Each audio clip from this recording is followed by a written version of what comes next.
soon. Gentleman from New Jersey is recognized. Madam Speaker, I thank my friend from Indiana, and I rise in strong support of this legislation to award Dr. Muhammad Yunus a Congressional Gold Medal for his efforts to fight global poverty.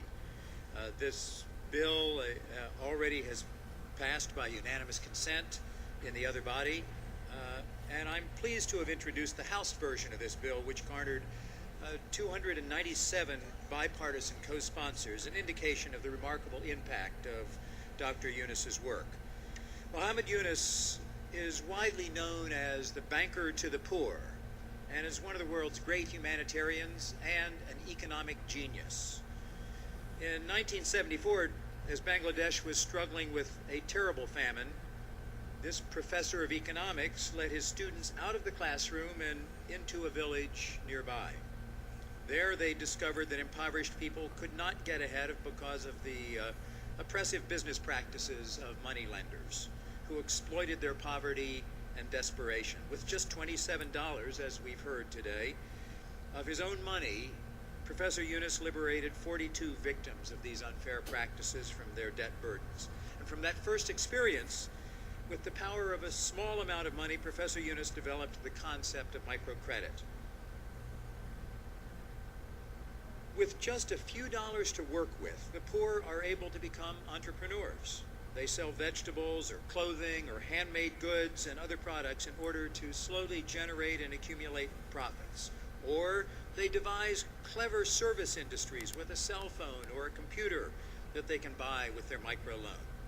And it turns out that the poor are wary of debt and are careful stewards of money. Repayment rates for microloans are consistently near 97%. And step by step, these borrowers build individual ladders on which they can climb out of poverty and into mainstream economy. Within a few years of his first trip to that destitute village, Professor Yunus created the Grameen Bank to act as a bank to the poor in Bangladesh. Today, Grameen Bank has over 2,500 branches. It serves more than 8.3 million people in over 81,000 villages. It has dispersed nearly $10 billion to the poor with a recovery rate around 97%. Most importantly, it is estimated that nearly 60% of Grameen Bank's borrowers have crossed the poverty line. Many of these are women. Over the last 3 decades, Dr. Yunus has made the elimination of poverty his life's work, and the concept of microcredit has been widely adopted as an idea, and the idea has evolved from microcredit into the field of microfinance, which now serves the poor with a portfolio of financial services, including savings accounts and insurance and fund transfers, educational loans and pension plans. The World Bank estimates that microfinance institutions now serve 160 million people in developing countries. Women, who make up 60% of the world's poorest citizens and disproportionately shoulder the burdens of poverty, receive over 95% of the microloans. The funds allow them to increase their independence and improve the quality of life for their entire families. Children of borrowers are more likely to attend school and enjoy better nutrition. Yet, even with these accomplishments, there is more to be done. There are 2.6 billion people around the world who live on less than $2 a day, and the poorest 1.4 billion live on less than $1.25 per day. Microfinance still needs to take deeper root in Africa, where 75% of the population lives on less than $2 per day. We must commit ourselves to addressing their needs, and microfinance can be a key component of that work.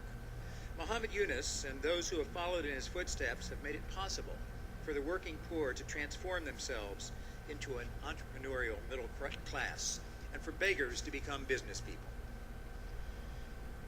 Professor Yunus has been recognized with the Nobel Prize for Peace and the U.S. Presidential Medal of Freedom. He continues to challenge economic preconceptions and to challenge the acceptance of poverty around the world.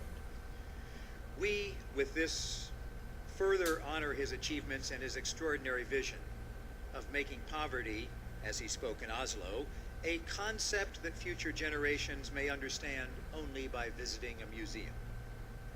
Finally, I'd like to acknowledge some of the people who helped bring this bill to the floor. My colleagues, Representative Moran of Virginia, Representatives Ileana Ross-Layton and Representative Carter, Representative McDermott, have been instrumental. Grassroots members of the Results Advocacy Organization from around the country have helped raise awareness about microfinance and the effort to recognize Muhammad Yunus for his efforts. I commend Senators Durbin and Bennett for their leadership in moving this bill through the Senate, and I thank Chairman Frank for his assistance in expediting consideration here in the House. And I yield back the balance of my time. Back is time. Gentleman from Indiana. Madam Speaker, I have no further requests for time at this point. I yield back the balance of my time. Gentleman yields back his time.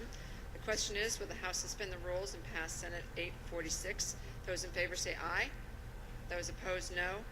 In the opinion of the chair, 2/3 being in the affirmative, the rules are suspended, the bill is passed, and without objection, the motion to reconsider is laid on the table.